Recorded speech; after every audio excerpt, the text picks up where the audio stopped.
Selamat sore semuanya, bagaimana kabarnya? Baik, izin Bapak Ibu, saya izin sapa yang di belakang ini sepertinya masih lemas ya, jam-jam kritis apalagi bulan puasa. Bagaimana kabarnya? Talenta digital masa depan Indonesia, boleh tepuk tangannya terlebih dahulu. Baik Bapak dan Ibu, hadirin rekan-rekan sekalian, pada sore hari ini kita berkumpul bersama seperti katakan Bapak Gubernur tadi, bahwa pada sore hari ini di Kick Off PD Dikdaya dan Hackathon 2026, pada kali ini mengambil tema bisa kita baca bersama apa rekan-rekan sekalian, yaitu berinovasi untuk masa depan memberdayakan talenta digital. Nah di sini kita berkumpul baik yang offline secara langsung dan juga online pastinya memiliki tujuan yang sama, yaitu bagaimana kita bisa menggali potensi yang terbesar dalam diri kita dan juga memberikan manfaat bukan hanya untuk diri kita tapi juga untuk Indonesia ke depannya. Bagaimana? Semua sudah setuju, sudah siap? Setuju, sudah siap? Siap, baik. Langsung saja seperti yang dikatakan tadi, kita akan membahas dan juga kulik seperti apa strategi dan apa yang harus dipersiapkan. Karena bukan hanya proposal yang harus disiapkan, tetapi bagaimana mental dan juga strategi-strategi. Oleh karena itu kita akan lihat dan juga kita akan bercerita lebih tepatnya seperti apa yang kita alami karena beberapa tahun belakangan ini kita lihat bagaimana bukan hanya ekonomi di Indonesia tetapi ekonomi dunia ini sudah berubah. Bukan semata-mata lagi berbasis sumber daya alam tetapi berbasis pengetahuan, inovasi, data dan juga teknologi digital. Tetapi dengan adanya perkembangan yang begitu cepat ini banyak sekali tantangan yang dihadapi yang membutuhkan jawaban dan disinilah rekan-rekan sekalian hadir untuk memberikan jawaban dari tantangan-tantangan yang ada. Nah, pada kesempatan kali ini Pusat Inovasi Digital Indonesia atau PD Bank Indonesia berupaya menjembatani apa yang dibutuhkan yaitu kebijakan publik dan juga kebutuhan industri dan juga pengembangan teknologi agar ide tidak berhenti di situ saja, tidak berhenti di prototipe, tidak berhenti hanya di mimpi saja kalau kata Pak Gubernur, tapi bisa diimplementasikan dan juga memberikan dampak nyata untuk semuanya dan pastinya terutama untuk Indonesia. Jangan langsung saja seperti dikatakan, rekan-rekan MC tadi sudah hadir di tengah kita 3 narasumber yang akan memberikan pandangannya dan juga tipsnya untuk kita semua. Jangan langsung saja izinkan saya untuk memperkenalkan ketiga narasumber kita, tetapi sebelum saya mengundang untuk dapat naik ke atas panggung, izinkan saya untuk membacakan short profile masing-masing terlebih dahulu. Untuk narasumber kita yang pertama adalah Bapak Anderson Sumarli, CEO Ajaib Group. Bapak Anderson merupakan praktisi di bidang investasi digital dan venture capital yang aktif mendorong pertumbuhan startup di Indonesia serta dikenal melalui perannya dalam pengembangan platform investasi retail digital. Melalui pengalamannya menilai dan mendampingi berbagai perusahaan startup, beliau memiliki perspektif langsung tentang bagaimana sebuah inovasi bisa tumbuh menjadi bisnis yang berkelanjutan. Jangan saja berikan tepuk tangan yang meriah untuk Bapak Anderson Sumarli.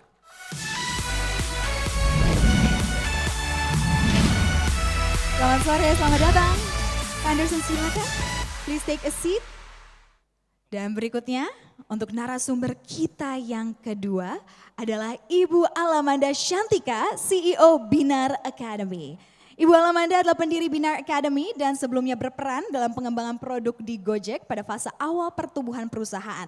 Dan saat ini Ibu Ala aktif membangun dan mengembangkan talenta digital Indonesia dan juga mendorong lahirnya generasi problem solver yang mampu menjawab tantangan industri teknologi dan ekonomi digital nasional. Berikan tepuk tangan yang meriah untuk Ibu Alamanda Shantika. Selamat datang.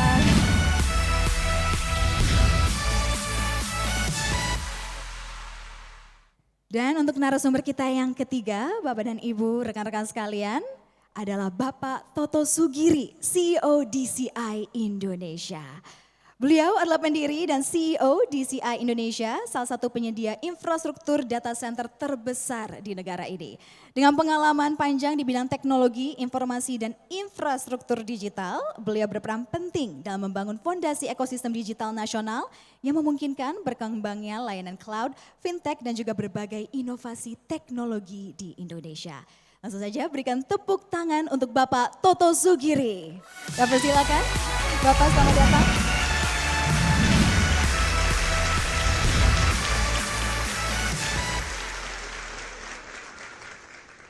Baik, berikan tepuk tangan sekali lagi, Bapak dan Ibu hadir rekan-rekan.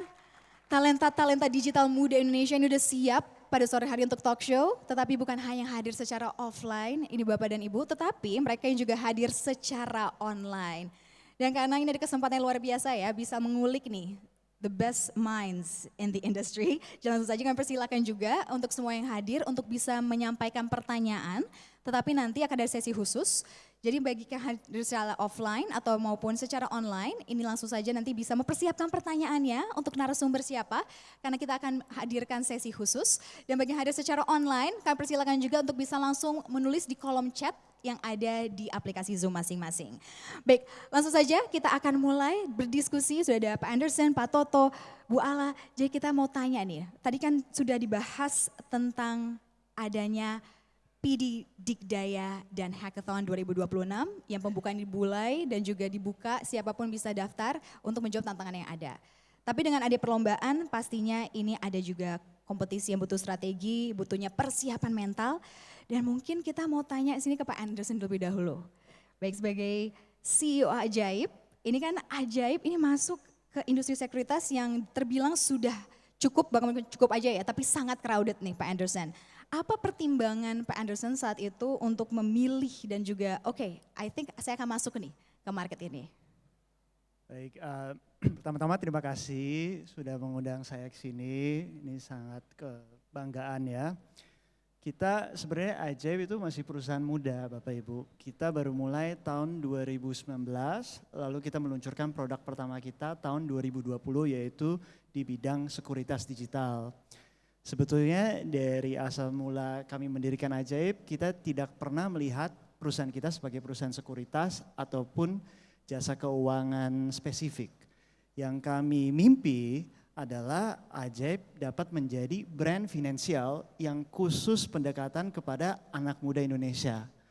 Pemikiran kami adalah Indonesia ini ada sekitar 270 sampai 280 juta penduduk. Dan median age kita umur 30. Berarti setengah dari penduduk Indonesia adalah milenial, Gen Z, Gen Alpha atau anak-anak. Dan kami merasa dengan setiap generasi yang ada, cara mereka berinteraksi dengan jasa keuangan sangat berbeda. Bukan hanya dari segi pembayaran online, tapi juga dari instrumen yang mereka memikirkan, apa itu blockchain based aset kripto, ataupun mereka sekarang mulai berpikir global, bukan hanya satu industri ataupun satu jenis aset ya. Jadi karena saya melihat bahwa ini akan ada perubahan yang sangat drastis karena generasi kita, generasi yang senang belajar ya, yang global cara berpikirannya, bukan hanya lokal, saya melihat ini ada opportunity yang sangat besar. Pas-pasan saya melihat cara pintu masuk melalui dunia sekuritas karena pengalaman pribadi saya dulu saya lagi mau mulai berinvestasi susah banget. Saya ditanyain ada nggak 30 juta rupiah untuk mulai buka akun, saya bilang nggak ada. Akhirnya 3 bulan baru saya bisa buka akun saham. Jadi dari sana saya melihat ada opportunity masuk, tapi dari hari pertama kami melihat sebagai brand finansial. Mulai dari masalah pribadi yang dihadapi sehari-hari ya Pak Anderson. Nah ini kan tergolong cukup muda ya seperti kata Pak Anderson tadi 2020. Apa sebenarnya rahasianya sehingga bisa survive, dan bukan hanya survive tapi thrive, berkembang begitu cepat sampai saat ini? Waduh. Diferensiasi apa ini? Keunikannya setelah masalah ditemukan, sudah berhasil mendirikan, apa yang setelah dijalani, oh ini nih kira-kira yang bikin Ajaib bisa unggul. Sebenarnya yang saya ingin sampaikan ke teman-teman yang sedang berpikir ingin memulai perusahaan startup ataupun perusahaan teknologi, ada 2 tipe founder ya. Yang pertama yang saya bilang orang yang passionate ya, missionary. Yang kedua orang yang namanya mercenary ya. Jadi kalau missionary dia memulai perusahaan, mereka tanya dulu apa passion saya, apa yang saya ingin perbaiki. Kalau untuk kami di Ajaib dulu kami ingin meningkatkan inklusi keuangan dan juga pendalaman financial deepening anak-anak muda di Indonesia. Ada tipe kedua yaitu adalah mercenary. Begitu mulai perusahaan berpikir kapan cuannya, kapan returnnya. Jadi saya bilang sebetulnya the only differentiation kalau kalian mau menjadi suatu founder adalah resilience. Karena perjalanan pengembangan suatu perusahaan, tentunya perusahaan teknologi itu ada naik ada turunnya. Kita dulu tahun 2023 sangat susah kondisi perusahaan. Apalagi tahun 2020 kita hampir bangkrut bahkan sebagai perusahaan. Hanya adalah resilience karena kita ada mission oriented, maka dari itu kami berani maju terus dan berani terus bermimpi. Jadi menurut saya tantangan itu pasti akan datang. Di perusahaan kita sampai hari ini pun kita fundraising sekian banyaknya dari investor global dan dapat dukungan dari teman-teman dan banyak tim dari kita. Pasti masih ada tantangan buat kita. Jadi resilience lah rahasianya menurut saya. Rahasia resilience ya. Nah pas banget sudah ada Bu Ala juga buat tepuk tangannya. Silakan Bapak Ibu rekan-rekan. Nah Bu Ala, tadi kata kunci kalau dari Pak Anderson adalah resilience. Setelah Bu Ala ini di Binar dan juga sebelumnya pengalaman di Gojek, melihat talenta startup begitu banyak, apa yang menjadi formula utama sehingga para founder ini bisa take off, bisa survive, bisa thrive? Apakah resilience saja atau mungkin mereka awal resilience lalu mereka putus semangat di tengah jalan, itu kan juga bisa terjadi. Itu apa nih Bu Ala menjadi pembeda antara semuanya sehingga mereka bisa semua mempersiapkan diri mereka? Ya, terima kasih Mbak Sarah. Selamat sore teman-teman semua, selamat sore Bapak Ibu sekalian, Pak Toto, Mas Anderson.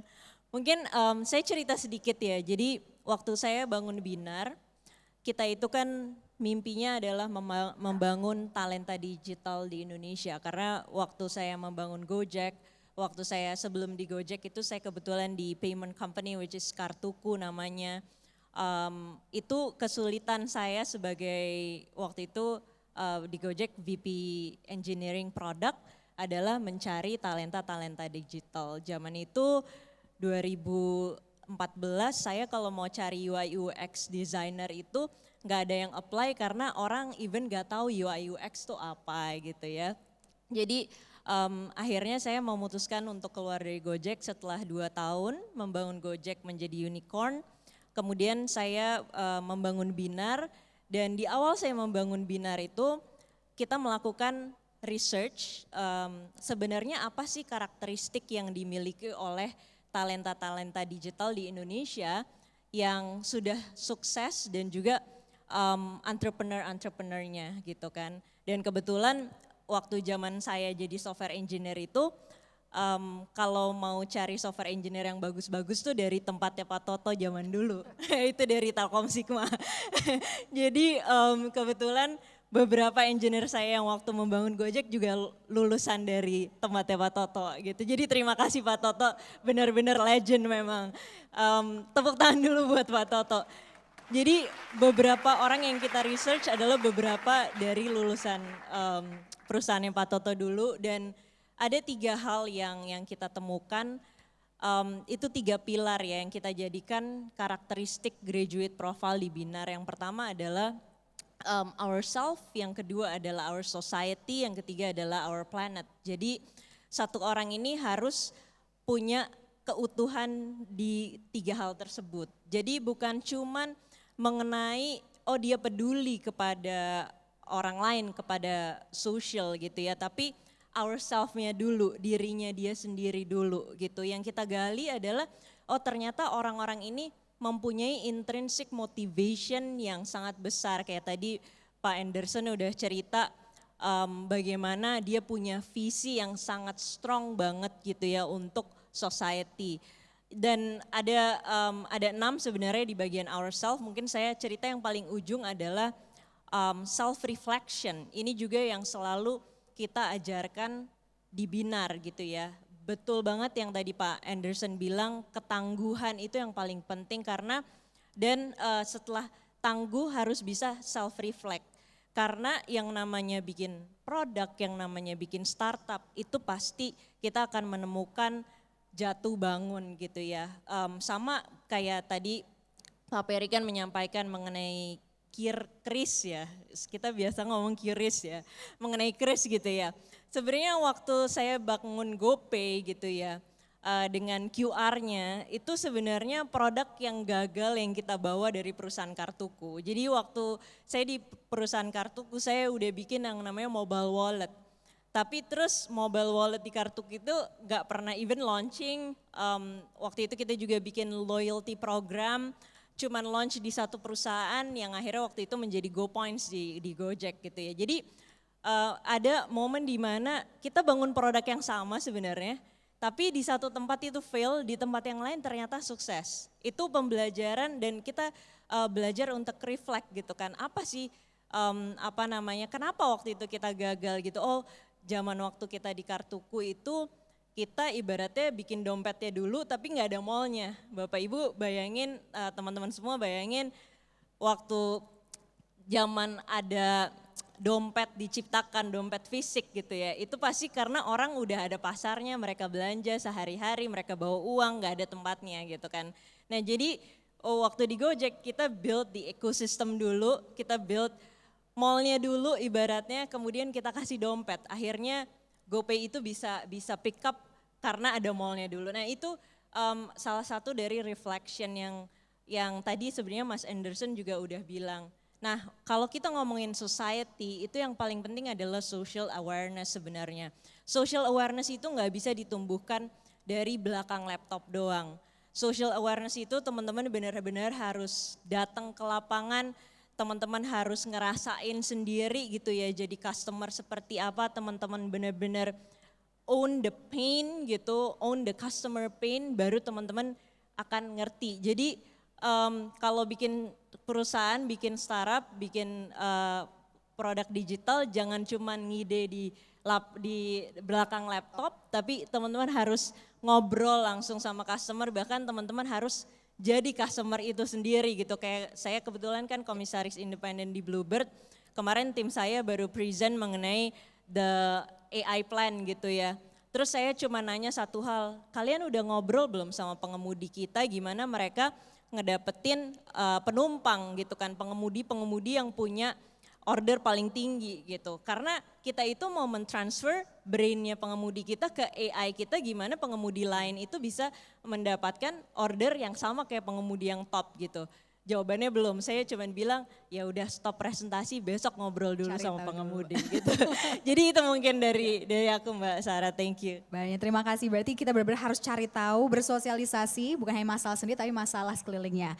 Nah ini tadi Bu Ala langsung udah bilang terima kasih ke Pak Toto, karena ternyata mastermind-nya ada di sini juga, berhasil ini untuk menciptakan talenta-talenta dari tempatnya Pak Toto akhirnya bisa dibina oleh Bu Ala. Nah Pak Toto, ini sekarang kan kita sudah go digital, semuanya udah digitalisasi, udah di segala sektor. Tetapi 10-20 tahun yang lalu bukan seperti ini, bahkan jangan 20 tahun yang lalu Pak.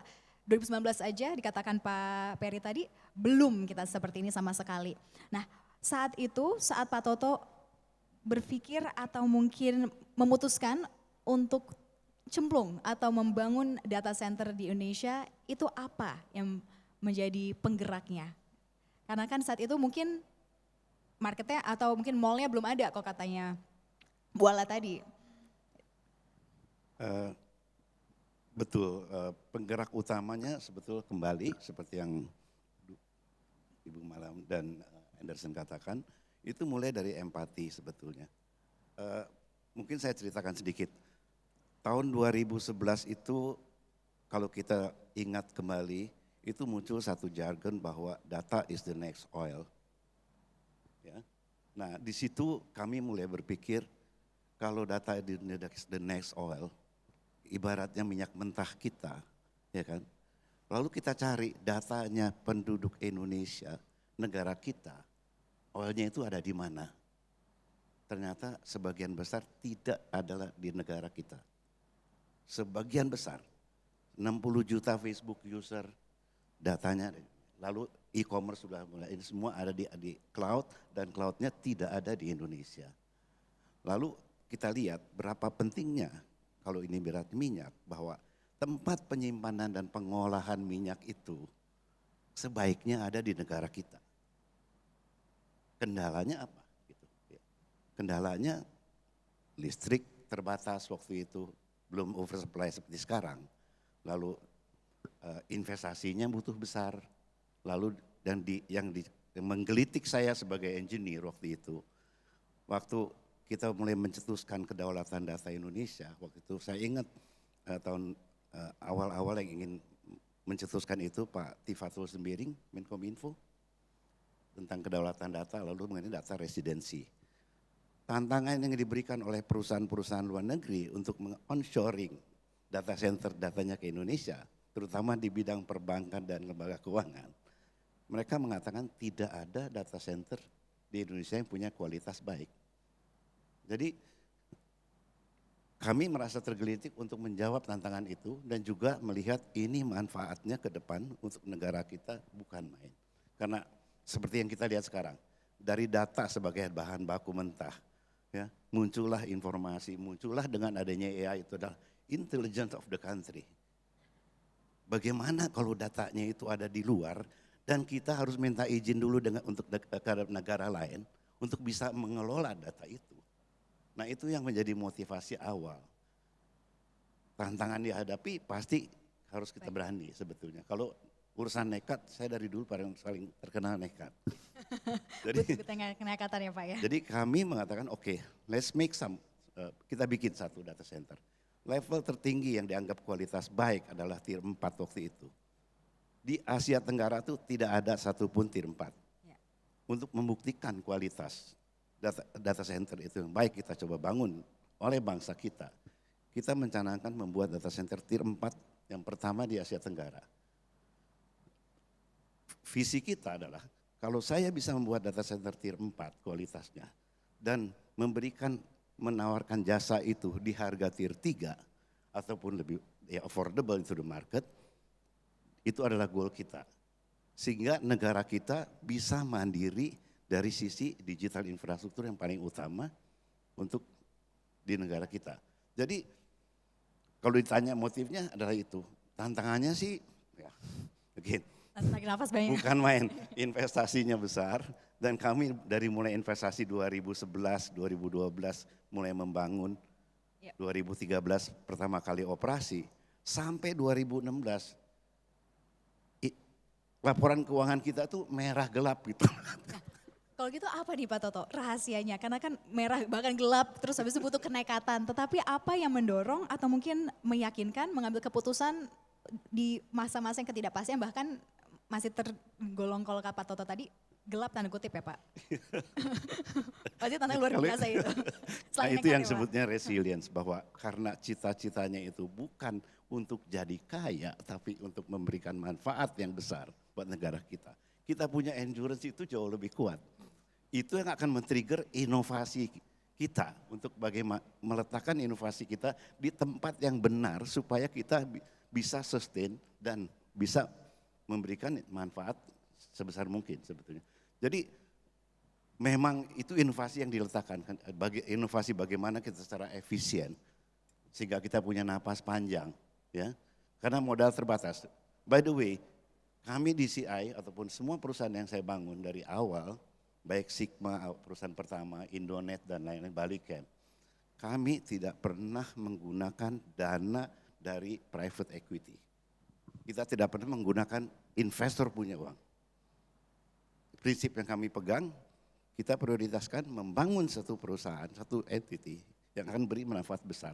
Nomor satu, kita harus membentuk sustainability-nya dulu. Kemandirian dari perusahaan itu sendiri. Kenapa itu jadi problem? Kalau kita dari awal membutuhkan uang investor, di mana kita tahu investor itu dia punya ekspektasi itu jangka waktunya pendek, hanya 5 tahun, maksimum 7 tahun. Setelah itu mereka ingin exit dengan multiplier, sedangkan kita punya impian itu panjang, pasti satu waktu kita gak akan ketemu. Ya kan? Itu satu hal. Ya. Jadi kenapa kita survive?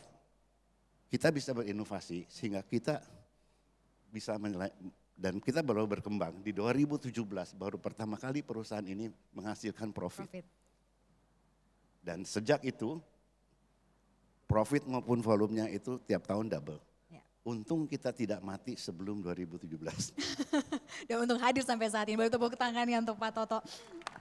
Dan itu juga penting bagaimana ada nilai sebuah manfaat, kemanfaatan untuk masyarakat luas dan untuk orang banyak. Dan pasti di sini rekan-rekan Talenta Digital, Future Talents ini juga hadir untuk memberikan manfaat yang ada yang besar.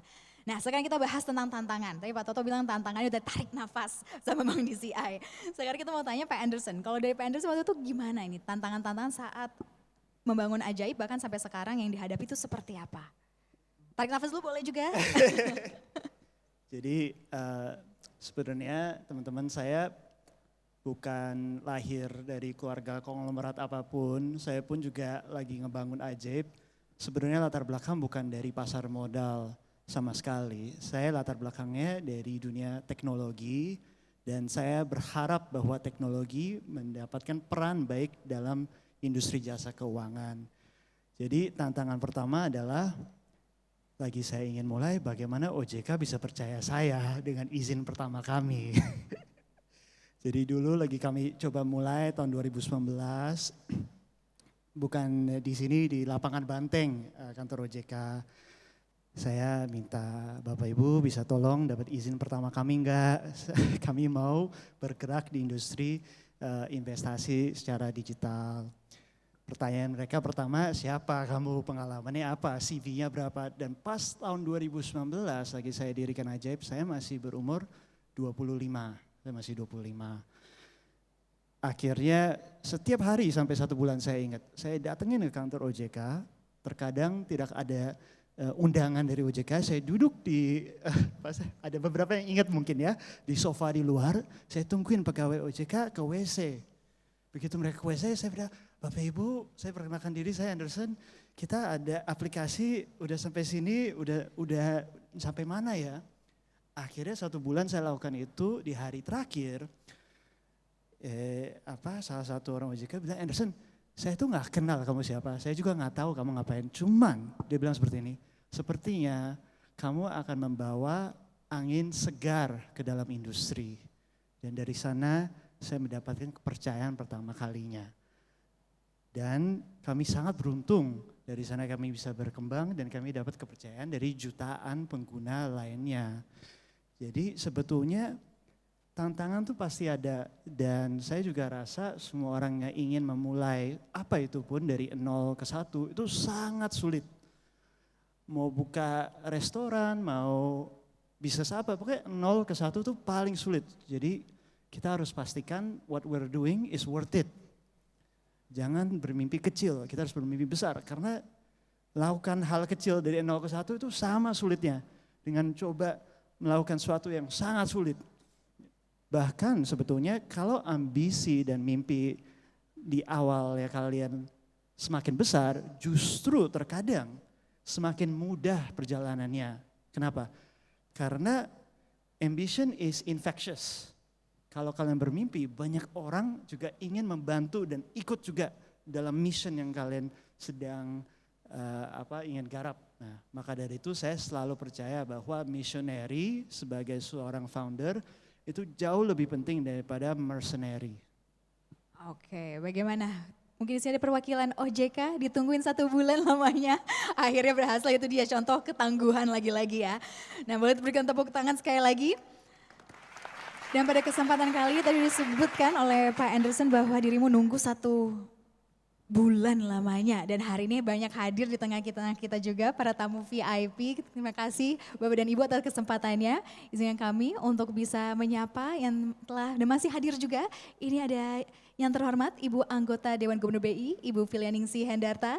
Selamat sore Ibu, berikan tepuk tangannya.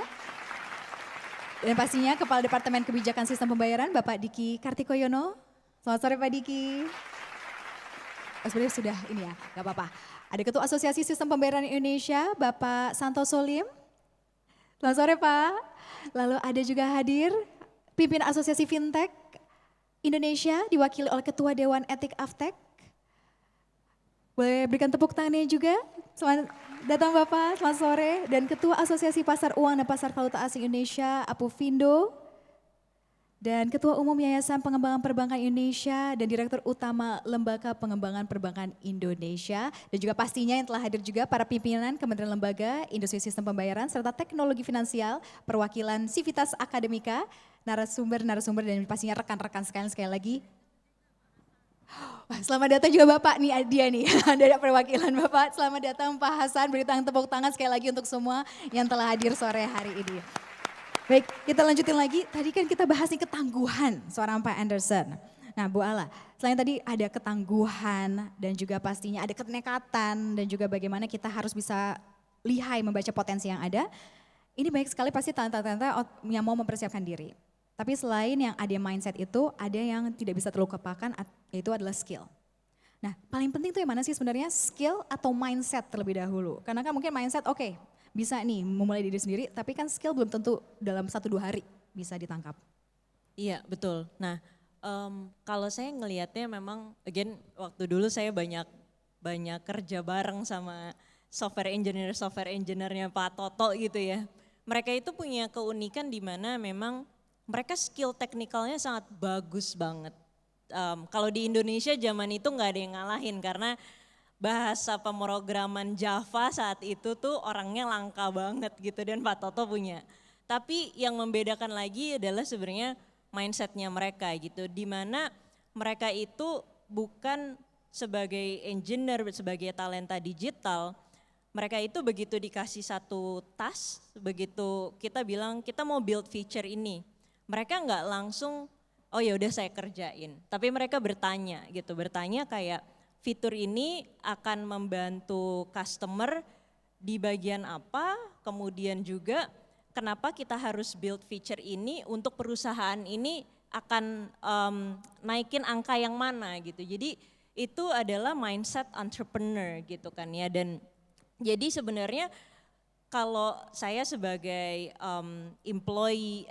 employer gitu ya, saya mau meng-hire orang yang punya keduanya dan sekarang juga banyak sekali perusahaan-perusahaan yang mau meng-hire software engineer tapi juga punya business mindset. That's how, terima kasih Bapak Hasan. Ya makasih Pak. That's how Google also hire their software engineers gitu ya. Jadi ini kalau kita ngomongin menjadi talenta digital, menjadi software engineer, menjadi apapun product manager dan lain-lain. Tapi apalagi menjadi seorang entrepreneur gitu ya. Nggak bisa kita cuman punya skill aja. Nah mungkin saya ceritain sedikit, tahun lalu itu saya trip ke China, saya ketemu banyak startup founder terutama AI founders di China.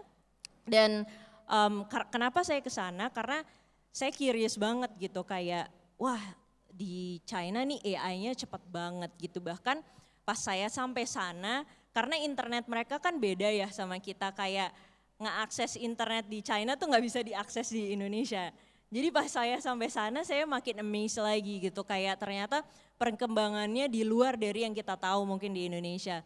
Satu hal yang saya lihat mindset yang mereka punya adalah memang mereka itu kan negara industrialis gitu ya, di mana mereka di saat mau membangun sebuah produk, mereka tuh mikirin bagaimana membangun mesinnya.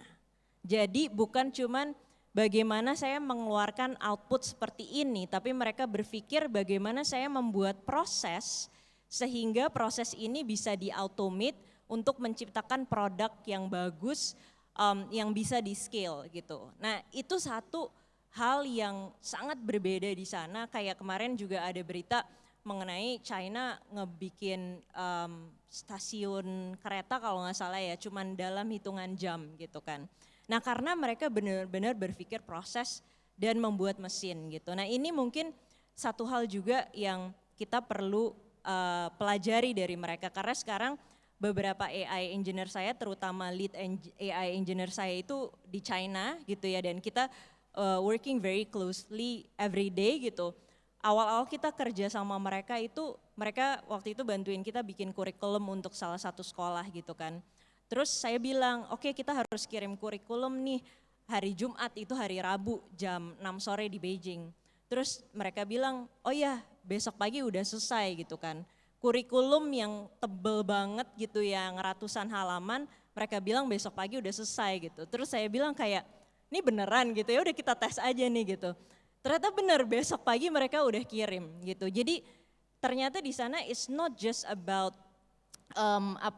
mereka bekerja keras, tapi bagaimana juga mereka berpikir proses and machine thinking, system thinking gitu ya. Jadi sebelum mereka tidur tuh mereka bikin AI agentnya dulu untuk create this curriculum gitu kan. Jadi besok paginya mereka tinggal checking aja gitu. That's how they work. Jadi again kayak kalau pertanyaan antara skill dan mindset itu bukan pilihan sebenarnya ya. Kayak kita harus memiliki kedua hal itu dan gak bisa cuman salah satunya doang. Even gak mau jadi entrepreneur, mau jadi talenta digital, dua-duanya aja sekarang udah harus punya gitu sih Mbak Sarah. Kalau gitu gap di talenta-talenta Indonesia, kalau menurut Bu Ala apa? Apakah dari teknisnya kah atau narrow mindset kah atau mungkin business model atau execution ya justru mungkin? Sebenarnya execution wise juga iya karena banyak calon entrepreneur yang datang ke saya selalu ngomongin ide gitu kan ya, tapi untuk eksekusi itu belum dilakukan gitu ya. Jadi jangan datang ke siapa-siapa dulu, jangan cari investor, don't even think about it gitu ya. Jangan even think about to find an investor kalau even kayak kita punya produk itu belum pernah kita launch dan kita belum dapat tractionnya gitu. Karena execution is number one gitu, kayak idea it's easy to find gitu, tapi execution dan ngelihat apakah ide itu kita itu valid di market atau enggak gitu ya. Jadi dan execution itu nanti juga teman-teman akan menemukan kayak bagaimana teman-teman ngelihat sebenarnya market size-nya ada nggak sih di Indonesia gitu ya. Kayak banyak juga yang pitching ke saya, it's a very good product gitu ya, tapi kalau saya lihat usernya mungkin akan sedikit sekali dan buying power dari usernya pun juga tidak besar gitu ya. Jadi itu juga salah satu skill yang harus dipunya, terus juga nge-build tim itu juga skill yang mungkin nggak mudah untuk dipelajari dalam waktu yang singkat. Karena saya bisa ngelihat seseorang ini bagus atau enggak, itu aja sampai sekarang saya masih suka fail gitu ya. Interview orang, ternyata pas sudah masuk kok tidak seperti waktu interview gitu. Mungkin selama hidup saya udah interview ratusan orang gitu ya. Jadi membangun tim dalam artian bagaimana kita bisa melihat orang ini bagusnya di mana, kurangnya di mana, itu juga sebuah skill yang harus dipunya gitu. Jadi ini mungkin a set of like execution skill yang perlu dimiliki juga kalau mau jadi entrepreneur gitu. Dan ini nggak bisa dipelajari melalui baca-baca atau mendengarkan saja, tapi harus dilakukan. Harus dilakukan. Dijalani, mau seberapa menantang gitu ya. Nah sekarang kita mau tarik lagi nih, kalau tadi kan dari sisi para talentanya. Tapi sekarang kita mau tanya ke Pak Toto yang mungkin sudah di tahun 2026 ini sudah melihat ratusan perusahaan digital bertumbuh. Ini kita mau tanya dari kacamata Pak Toto, rahasia atau mungkin resep apa yang bikin sebuah perusahaan digital ini berhasil tumbuh di Indonesia kira-kira? Terutama para inovator-inovatornya ya Pak Toto, yang Pak Toto lihat. Sebetulnya nggak beranjak dengan konsepnya tadi bahwa kita bicara the intention is the first one gitu kan. Tujuannya ya Pak. Kembali ke dasarnya sendiri yang saya sendiri mengalami bahwa waktu saya masih mahasiswa, saya mempertanyakan bersama teman-teman saya, sebetulnya what is the purpose of our life? Beruntung kami itu sampai pada satu kesimpulan bahwa sebetulnya enggak susah-susah amat. Kalau kita bisa jadi orang baik dan berguna untuk banyak orang, that's it, itu aja. Enggak usah aneh-aneh. Ada yang pengen cepat banyak duit, punya power atau apa. Nah kalau motifnya itu kan sebetulnya endurance kita nggak ada dan joy kita untuk melakukan perjuangan atau berapa itu nggak ada.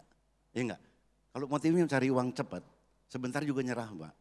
Ya Lagi kalau misalnya rapotnya merah terus ya kan laporan keuangannya. Nah, kalau itu sebagai fondasinya, setiap entrepreneur, setiap founder, kalau fondasinya ingin memberikan manfaat yang banyak pada society, pada orang banyak.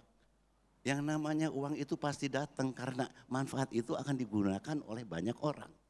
And that's what create the value of the company sebetulnya. Nah soal skill, skill itu datang setelah kita selesai dengan intensi kita. Saya ingin bermanfaat di sini, baru saya cari skillnya sebetulnya. Saya juga agree, the next thing kalau supaya perusahaan itu bisa sustainable, ini kami melihat kelemahan di negara kita. Apa itu Pak? Kita di industri furniture itu nggak bergerak. Ya kan? Kalau bikin satu furniture keren banget habis. Saya paling bangga dengan karya seni Indonesia.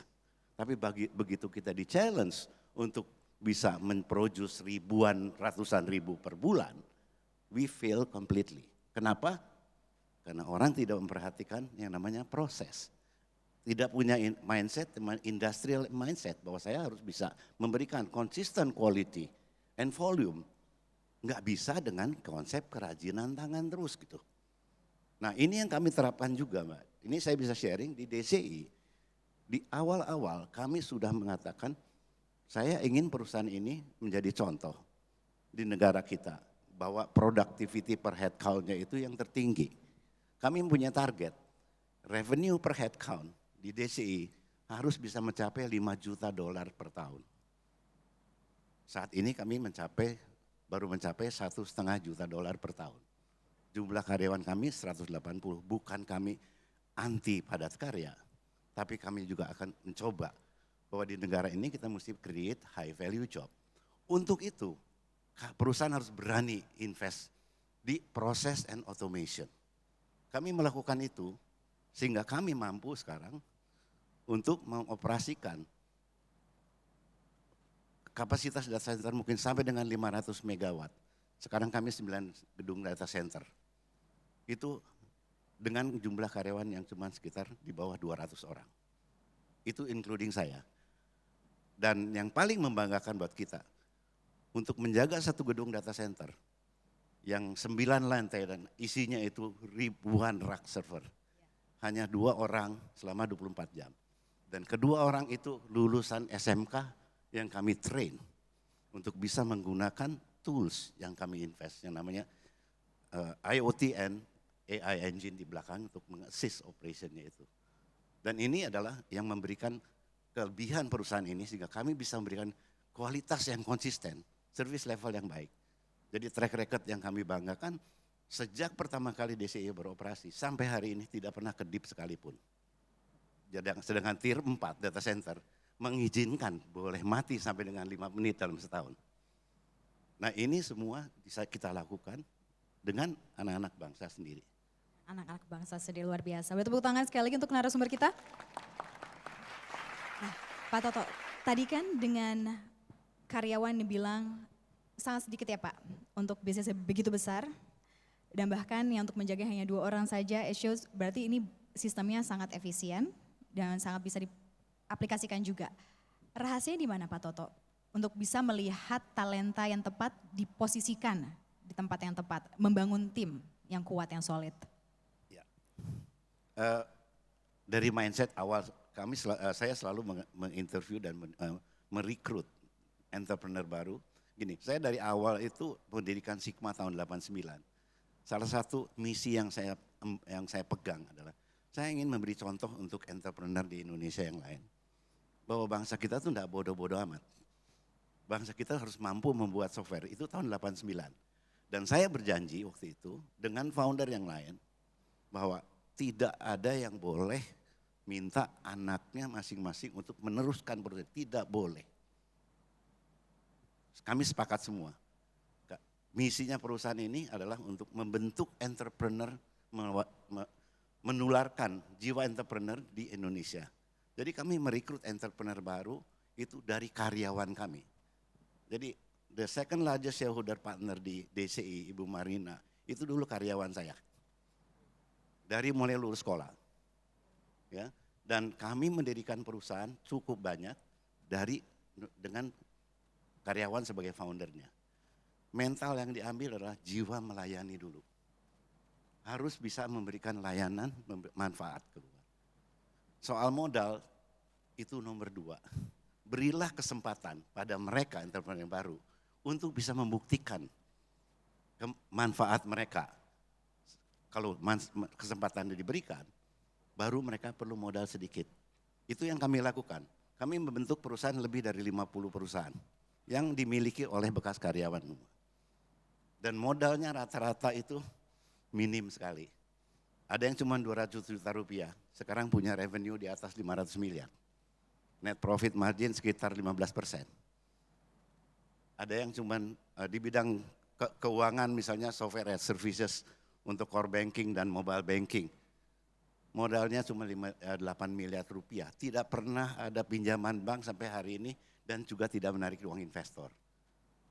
Mereka punya revenue sekarang udah di atas hampir 700 miliar dan karyawannya udah sekitar 400. Berarti dilihat dari nilai awalnya terlebih dahulu, tujuannya dan juga bagaimana jiwa melayaninya ya, etosnya ya. Jadi keahlian kita di teknologi itu jangan dijadikan ego, dijadikan alat untuk melayani gitu. Jadikan alat. Itu kuncinya dulu sebetulnya. Jadi kalau saya melihat founder datang, saya tanya, kamu pilih apa? Saya kasih modal atau saya kasih proyek? Kalau milihnya modal saya bilang, saya nggak mau. Bener dong. Kayak lihat tujuannya ya Pak ya. Dia milihnya proyek, nah ini saya biayain. Ya. Nah itu dia kuncinya. Semoga nanti di sini semua dapat jiwa-jiwa entrepreneurship dan juga memiliki keinginan untuk terus memberikan manfaat dan melayani sesuai dengan kata Pak Toto tadi. Nah berbicara tentang entrepreneurship nih Bu Ala. Mungkin banyak talenta-talenta hebat di luar sana bisa mereka membuat atau membuat sebuah produk dan juga bisa pitching. Tetapi belum tentu mereka bisa memiliki jiwa entrepreneurship. Sedangkan pasti dibutuhkan hand in hand. Ada produk, ada juga entrepreneurship yang harus dimiliki untuk membangun suatu perusahaan dan juga tim tadi. Ini bagaimana sehingga ada keseimbangan antara keduanya? Bagaimana membangun jiwa entrepreneurship gitu ya. Sebenarnya mungkin cerita sedikit ya, saya itu mirip-mirip sama Mas Anderson. Saya sebenarnya lahir di keluarga yang sangat mampu tapi terus kebetulan almarhum ayah saya kena stroke 2 kali.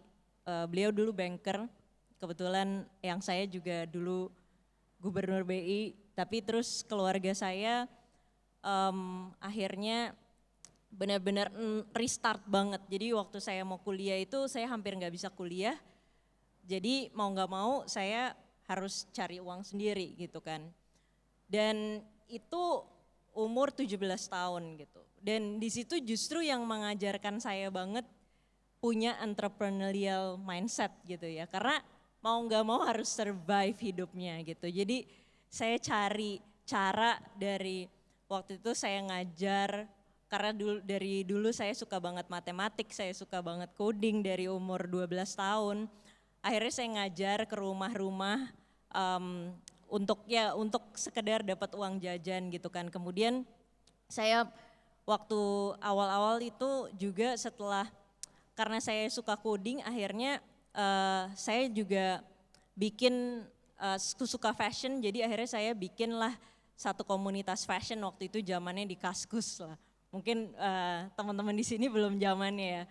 Saya bikin komunitas itu ternyata banyak tuh di fashion denim community itu yang bikin brand gitu kan. Terus karena saya bisa coding akhirnya saya bilang sama teman-teman di sana gitu kayak sini deh aku bikinin website e-commerce kalian gitu. Mulai dari situ akhirnya saya bikin perusahaan saya yang pertama gitu ya. Dan itu dimana again kayak kadang memang kita harus punya pemikiran bahwa bagaimana caranya kita mengekstrak value dari diri kita sendiri untuk bisa memberikan dampak ke orang lain gitu kan ya. Jadi outcome untuk orang lain itu penting banget dari apa yang bisa kita kasih gitu. Dan tadi yang Pak Toto juga bilang membangun trustworthiness itu juga salah satu sebenarnya entrepreneurial mindset yang tinggi banget. Karena kalau misalnya ibaratnya kita bikin produk nih, terus kita jual, tapi terus service layanan kita juga nggak bagus. Kalau misalnya teman-teman simple deh, misalnya beli rice cooker gitu ya, rice cookernya rusak, terus perusahaannya nggak tanggung jawab gitu kan, teman-teman kan juga kesel juga. Akhirnya teman-teman nggak mau tuh beli brand itu gitu kan ya. Jadi melayani customer dengan hati itu tuh sangat penting banget. Jadi again kayak bagaimana menciptakan entrepreneurial mindset sebenarnya bagaimana kita bisa berpikir dari apa yang kita punya, kita bisa membuat itu berdampak untuk customer kita gitu ya. Jadi itu juga sebagai kalau teman-teman mau jadi employee gitu, itu juga hal yang sangat penting banget karena jangan selalu berpikir bahwa oh aku yang penting digaji aja gitu kan. Tapi kalau kita ngelihat lagi ke atas gitu ya, perusahaan bisa menggaji kita kalau misalnya perusahaan bisa Bertahan. generating revenue gitu kan. Bagaimana generating revenue ya? Dari memberikan dampak itu ke consumer kita gitu kan, ke customer kita gitu ya. Jadi entrepreneurial mindset itu harus dipunya sebenarnya oleh semua orang, bukan cuman entrepreneur aja. Jadi teman-teman harus berpikir sekarang bagaimana harus mengerti sebenarnya secara sistem bagaimana bisnis itu berjalan sehingga teman-teman mau jadi karyawan, mau jadi entrepreneur, teman-teman itu bisa punya entrepreneurial mindset, mungkin itu kali. Oke, baik, terima kasih. Balik lagi kunci utamanya adalah dampak ya dan melayani mereka yang ada di sekitar kita dan juga masyarakat lebih luas.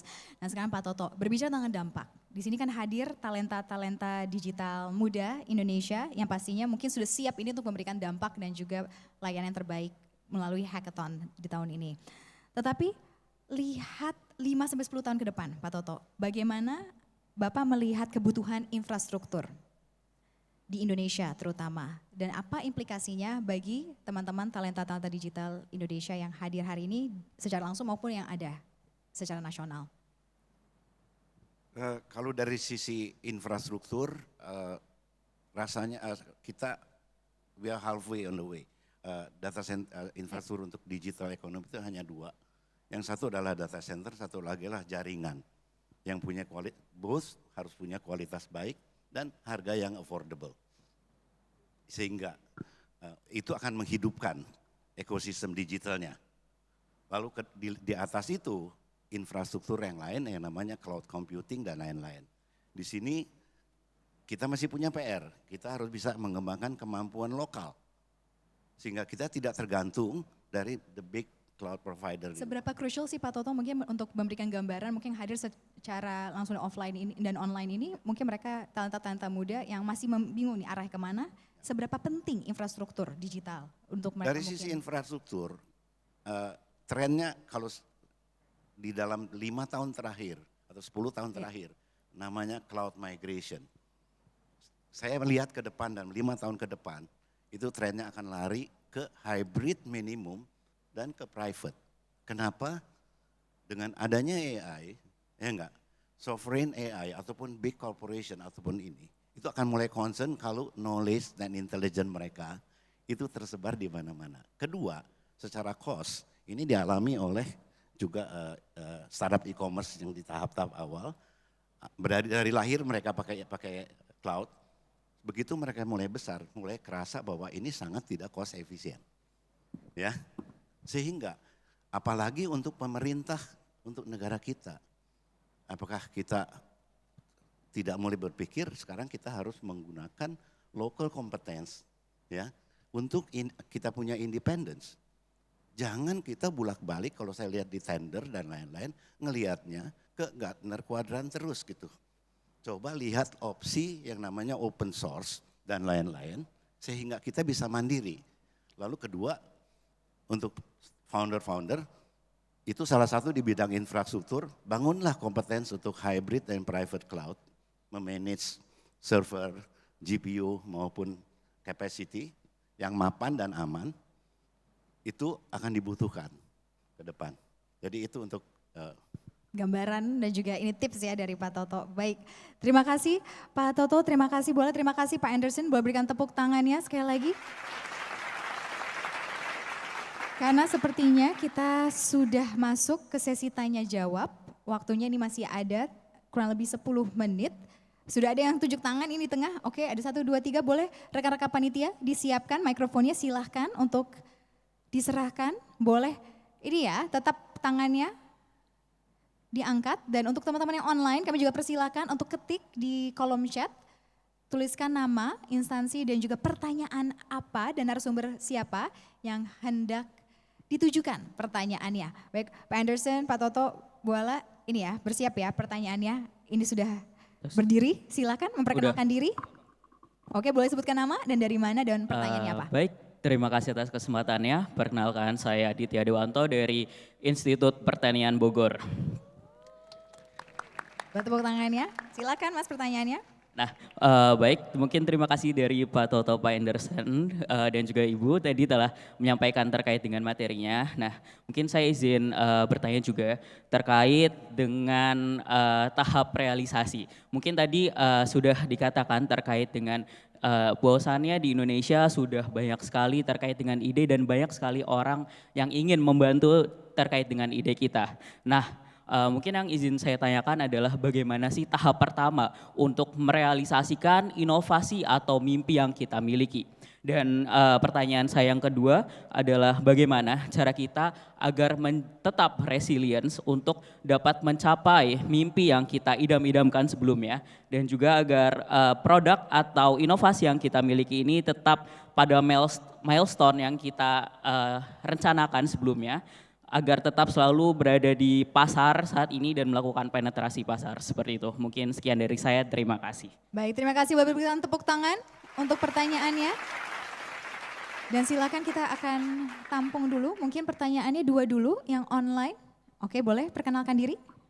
Baik, terima kasih. Assalamualaikum warahmatullahi wabarakatuh. Waalaikumsalam warahmatullahi wabarakatuh. Perkenalkan nama saya Alvi Saputra, saya dari Universitas Bung Hatta, Sumatera Barat. Oke, yang kita ketahui sendiri kan digital apa sih namanya akses ininya kan nggak merata ya terkait dengan transformasi digitalnya gitu dan juga apalagi ke daerah-daerah terkecil gitu. Gimana nih? Ini pertanyaan saya ada dua. Yang pertama ini gimana pendapat narasumber mengenai memastikan gitu bahwa inovasi digital itu bisa dimanfaatkan oleh orang-orang yang mempunyai akses internet atau digital yang minim gitu ataupun tertinggal gitu. Meskipun kita tahu juga bahwa digital itu penting, namun akses transformasi digitalnya itu juga lebih penting gitu dalam hal infrastrukturnya juga gitu. Terus yang kedua, kira-kira menurut para narasumber itu resiko apa gitu yang kita hadapi gitu sebagai inovasi digital itu yang dimana kita itu terus berinovasi tapi kita juga nggak melihat gitu apa resiko-resiko yang kita ini gitu hadapi atas inovasi yang kita akan lakukan gitu. Terima kasih. Baik, terima kasih. Boleh berikan tepuk tangan ya untuk Mas Alfi ya tadi ya. Dan seperti kita masih ada waktu untuk satu pertanyaan lagi. Silakan, mungkin dari sisi sebelah sini ya. Tadi kan udah dari sebelah sini semuanya, boleh sebelah sini silakan panitia. Boleh kasih. Oke, sudah ada. Silakan berdiri, sebutkan nama dan juga dari mana. Halo, sebelumnya terima kasih atas kesempatannya untuk Pak Toto, Pak Andreas dan juga Kak Alamanda. Sudah memperkenalkan diri terlebih dahulu, nama saya M. Fatur Rahman, asalnya dari Universitas Indonesia. Mungkin aku ada beberapa pertanyaan. Yang pertama mungkin kalau kita lihat secara garis besar dan menyeluruh, mungkin Indonesia itu sendiri untuk pasar digital itu udah luas banget. Udah banyak yang masuk ke pasar dari Blue Ocean maupun dan Red Ocean. Itu gimana sih cara kalian untuk menentukan awal dalam penetapan bisnis yang dilakukan itu, awal mulai itu kayak gimana untuk penentuan dari apa yang ingin dicapai oleh si perusahaan itu sendiri. Terus tadi juga udah dijelasin sama Pak Anderson, itu tentang machinery dan juga missionary. Sedangkan kalau yang kita pahami juga sendiri, itu kan perusahaan perlu adanya keuntungan yang lebih besar lah bisa dibilang daripada missionary yang dilakukan. Itu kalau dari Pak Anderson sendiri kayak gimana untuk mengatasi hal tersebut agar lebih bijak dalam kebajikan yang dilakukan oleh si tujuan dari perusahaan itu sendiri. Paling dari aku hanya itu aja, terima kasih. Baik, terima kasih, berikan tepuk tangan ya. Itu dia pertanyaan yang dari peserta offline terlebih dahulu, nanti online akan menyusul jikalau ada. Kita langsung saja, tadi pertanyaan pertama adalah tahap realisasi. Ini bagaimana tahap realisasi yang tadinya mimpi bisa menjadi kenyataan, apa yang harus dilakukan terlebih dahulu. Ini mungkin silakan Pak Anderson terlebih dahulu boleh, udah senyum udah ini, udah siap menjawab. Mungkin saya bantu jawab pertanyaan pertama dan tadi pertanyaan Ketiga. terakhir ya, mungkin ya. Jadi pendapat saya adalah kalau kalian dalam tahap awal mula membangun suatu perusahaan startup ya, ada konsep yang namanya product market fit. Ada yang udah pernah dengar belum konsepnya product market fit? Wah, oke.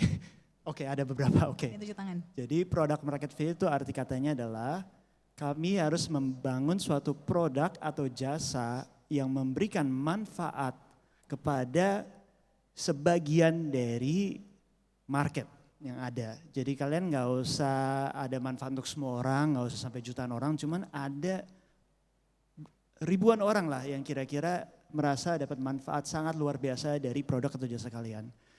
Definisi atau metrik yang digunakan untuk measure apakah kalian mendapatkan atau mencapai produk market fit atau tidak adalah kalau dari kami di perusahaan adalah kita bilang exponential organic growth ya. Kalau exponential organic growth itu arti katanya adalah kalau kita menawarkan produk atau jasa tanpa memberikan diskon ataupun marketing sama sekali. Jadi betul-betul hanya memberikan produk jasa itu di depan orang. Apakah produk tersebut akan dibeli oleh market tertentu sehingga pertumbuhan perusahaan akan eksponensial bertumbuhnya, bukan secara linear. Dan satu-satu cara untuk mencapai produk market fit itu adalah untuk berbicara dengan your end customer. Jadi nggak ada itu orang yang namanya pinter bisa duduk di ruangan sendiri, bisa berpikir tiba-tiba keluar imajinasi jenius, keluar produk baru, nggak ada yang seperti itu. Semua orang itu mulai dari satu titik mengembangkan suatu produk dan jasa, lalu dari sana dia datang interview ataupun dia menawarkan produk kepada market tersebut, lalu dia mendapatkan feedback. Dulu lagi saya mulai ngebangun Ajaib, saya tuh dulu kasih brosur di jalanan gitu. Minta orang untuk mencoba produk saya. Supaya saya dapat feedback dari mereka bagaimana saya bisa perbaiki produk yang kita ada. Dengan konsep product market fit ini, maka dari itu ini juga terkorelasi dengan profitabilitas perusahaan. Karena kebanyakan startup itu nggak profitable bukan karena produknya seperti apa, tapi itu karena mereka membakar duit untuk diskon dan untuk marketing.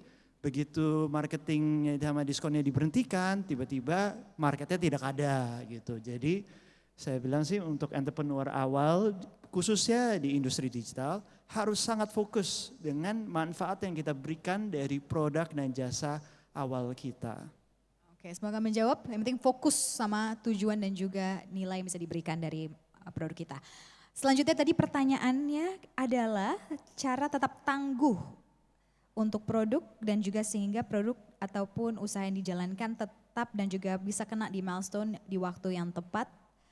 Ini mungkin bisa dijawab oleh Bu Ala ya. Bagaimana untuk tetap tangguh mungkin dari resiliency dan juga mindsetnya. Dan tadi juga sempat pertanyaan risiko-risiko dari inovasi digital itu bagaimana menghadapinya? Iya, oke, terima kasih. Kalau ngomongin tetap tangguh ada di market ya, mungkin tadi itu pertanyaan ketiga juga gitu ya, mungkin saya jawab jadi satu. Yes, kita pasti akan mengalami masa-masa di mana kita di atas, kita pasti akan mengalami masa-masa di bawah. Nggak mungkin jadi entrepreneur tuh terus-terusan growth-nya naik terus gitu ya. Contoh, bisnis saya justru waktu COVID itu kita bagus banget. Kenapa? Karena banyak orang yang waktunya jadi nggak perlu keluar dari rumah, akhirnya jadi banyak waktu belajar. Tapi ternyata setelah COVID selesai, justru bisnis kita yang di akademi itu turun drastis gitu. Nah jadi memang yang paling penting adalah kita juga harus bisa untuk memprediksi market dengan baik sehingga kita bisa membuat projection di tahun-tahun, di setiap tahunnya itu dengan lebih predictable gitu. Ini salah satu hal yang mungkin teknis tapi ini yang saya pelajari banget selama menjadi entrepreneur gitu. Kalau misalnya kita udah tahu nih tahun kemarin historically bisnis yang ini lumayan slow down dan mungkin this year kita harus punya strategi untuk nggak terlalu jor-joran banget gitu kan ya. Jadi prioritization of the services and also ngelihat market itu sangat penting banget gitu. Sehingga kita di saat kita jatuh kita tuh udah punya ibaratnya udah punya bumper gitu ya. Nah itu yang penting, dan juga bagaimana kemampuan teman-teman untuk bisa menerima kalau misalnya produk atau service atau apapun yang kita launch itu ternyata belum diterima sama market gitu. Kadang-kadang banyak entrepreneur yang gak mau menerima hal itu gitu. Selalu berpikirnya kayak kadang-kadang tuh kita sangat narsis banget sama produk yang kita bikin. Tapi padahal belum tentu produk itu ternyata dibutuhkan oleh market. Jadi kita harus accept kalau memang ada kegagalan-kegagalan yang kita bikin. Setelah kita accept, baru kita bisa meresapi kayak gagalnya di mana dan kita improve. Makanya sebenarnya banyak banget startup yang justru mereka itu bisa sukses waktu mereka pivot. Contoh ada beberapa kayak Slack gitu ya, teman-teman. Slack itu sebenarnya awalnya perusahaannya bukan perusahaan chat untuk internal karyawan gitu ya, tapi mereka itu perusahaan game. Gamenya nggak sukses, terus mereka bikin communication channel untuk internalnya mereka, malah yang tools internal ini malah yang jalan gitu ya. Jadi kemampuan kita untuk bisa pivot, untuk bisa fleksibel, untuk bisa agile, itu yang membuat kita akhirnya jadi resilience. Tapi pertama kita harus accept dulu kalau misalnya kita gagal, dan kegagalan ini bagaimana kita bisa membawa itu menjadi sebuah pelajaran. Mungkin itu kali ya. Oke, terima kasih Bu Ala. Itu jangan takut gagal karena bisa belajar dan bahkan bisa lebih berhasil dari sebelumnya. Nah tadi pertanyaan selanjutnya ini terkait dengan bagaimana akses digital yang belum merata, tetapi kita ingin inovasi produk kita bisa dirasakan oleh masyarakat luas. Dan juga bagaimana awal penentuan tujuan perusahaan. Mungkin di sini Pak Toto yang paling tepat. Terutama 10-20 tahun yang lalu nih Pak, belum sedigital sekarang, digital savvy sekarang, tapi sudah hadir di tengah kita data center. Silakan Pak Toto. Untuk akses digital memang itu adalah satu prasyaratan utama dari ketersediaan infrastruktur. Selain data center, akses digital ke daerah-daerah yang memang harus kita akui negara kita berulang-ulang gagal terus untuk bisa memberikan layanan internet yang terjangkau dan punya kualitas yang baik. Ini solusinya memang berada di regulator, termasuk di industri yang tidak, menurut saya industrinya tidak boleh defensif dalam hal ini, harus fokus bisa memberikan layanan yang terbaik di harga yang affordable. Jadi saya lihat bahwa itu masih ada approach defensif dari pemain-pemain telco maupun ini yang memikirkan mencoba untuk misalnya contoh saya lihat contohnya Starlink masuk di Indonesia. Dari sisi positifnya saya melihat ini bagus. Enggak, di kelautan akan ada solusi, di daerah-daerah tertinggal akan ada solusi dan affordable. Ya. Nah, tapi artinya itu yang harus kita rangkul. Ya enggak, jadi kita coba bekerja sama dengan solusi untuk sana yang terbaik gitu ya. Secara desain dari produk memang idealnya dengan memperhitungkan bahwa aksesnya baik gitu. Kalau enggak kasihan juga nih startup nih, ngebangun solusi sementara di mana ininya. Dan harus dipikir dari awal walaupun tantangan itu harus dihadapi challenge-nya. Jadi pilihlah dulu yang untuk pilot project mereka atau prioritas site-nya yang memang sudah ada akses digitalnya baik gitu. Ya, dan harus bisa belajar bahwa itu betul-betul bisa dieksekusi ya seperti dikatakan tadi berulang kali. Untuk tujuan perusahaan tadi Pak Toto, bagaimana menentukan? Memang tujuan perusahaan tadi dasarnya sudah mengatakan bahwa what matters adalah impact yang kita berikan secara perusahaan. Ya enggak? To be honest, saya tidak bangga kalau saya jadi masuk daftar orang terkaya. Itu yang sebetulnya saya bilang aduh mati gue. Ya enggak? Saya bangga atas impact yang pernah kita berikan. Dari mulai membangun software company pertama di Indonesia, lalu membangun Balicam selama krisis 98 untuk membangun programmer sekian banyak. Tahun 94 kami membangun the first internet provider Indonet dengan empati bahwa mahasiswa itu kasihan belajarnya dari fotokopian buku, ya enggak. Lalu belakangan kita membangun infrastruktur digital. Itu yang menjadi driver pertama. Tetapi on top of it kita harus cukup cerdik juga. Kita harus menganalisa data. Kita lihat kebutuhannya seperti apa, kendalanya seperti apa, lalu mitigate dengan kendalanya.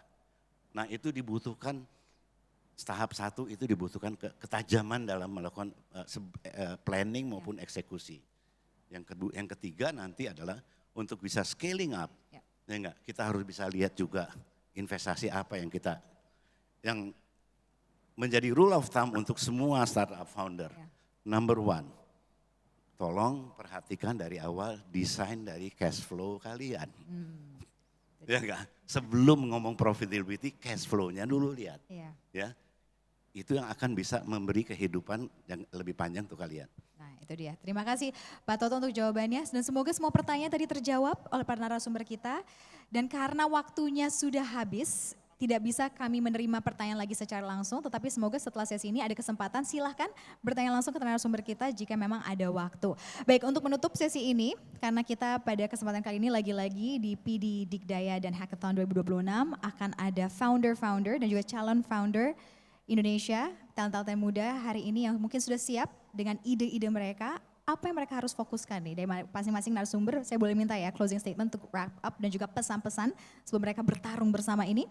Sehingga nanti mungkin ide yang mereka sudah cetuskan tidak berakhir hanya di prototipe saja, tapi bisa lanjut mungkin dari mindset yang mereka harus siapkan hingga 5-10 tahun ke depan untuk menjadi talenta digital muda Indonesia dan juga masa depan industri digital Indonesia dan bagaimana mereka bisa sukses nanti in the long run secara bisnis dan juga berkontribusi pastinya untuk perekonomian Indonesia. Mungkin boleh dari Pak Anderson dulu, ini bagaimana apa yang harus disiapkan oleh teman-teman founder dan calon founder Digital Indonesia. Terus terang saya lagi diundang sini, saya nggak sangka sebesar ini acaranya. Tapi saya begitu datang sini, saya sangat bangga melihat anak muda Indonesia ternyata banyak banget yang memang melek tentang teknologi dan juga ingin berkontribusi kepada digitalisasi negara kita. Saya selalu percaya bahwa anak muda Indonesia nggak kalah di global stage ya, kalau dari segi mengembangkan perusahaan teknologi ataupun capability kita. Saya lagi bangun Ajaib 2019, saya melihat ada opportunity karena ada disrupsi dari mobile. Dan saya lihat teknologi mobile ini akan merubah berbagai industri. Sekarang saya melihat ada disrupsi dari AI. Dan AI ini akan merubah seluruh industri. Semuanya, nggak ada industri yang saya bisa pikirkan yang tidak akan terimpact dari teknologi AI ini. Bahkan sekarang kalau saya mulai lagi, saya umur 19, umur 20, saya bertemu dengan banyak teman-teman lain yang sekarang mau ingin membangun perusahaan dengan AI agents. Nggak ada karyawan sama sekali, seluruhnya dikontrol dengan AI agents. Dan saya sangat excited sebenarnya melihat future dari industri teknologi kita dan saya berharap teman-teman yang hari ini hadir ataupun yang hadir secara online dapat menjadi dari industri transformation AI ini di Indonesia. Menjadi transformation agent AI di Indonesia. Baik, berikan tepuk tangannya untuk Pak Anderson. Bu Ala, bagaimana pesan-pesannya? Iya, mungkin wrap up aja teman-teman dari yang tadi sudah saya sampaikan. Yang pertama adalah stay close to the pain gitu ya. Terus coba gali, terus ngobrol, terus sering-sering ngobrol sama calon customer atau existing customer.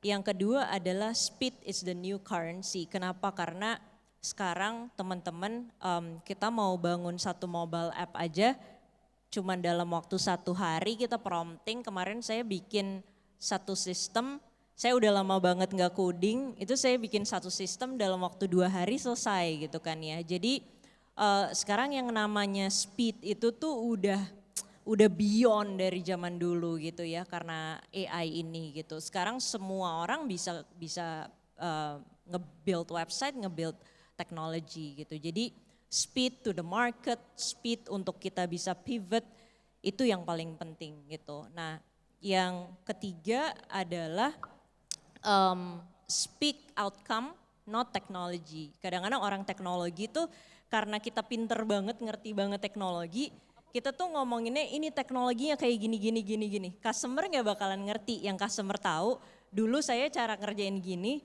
sekarang dengan teknologi kamu saya jadi gampang.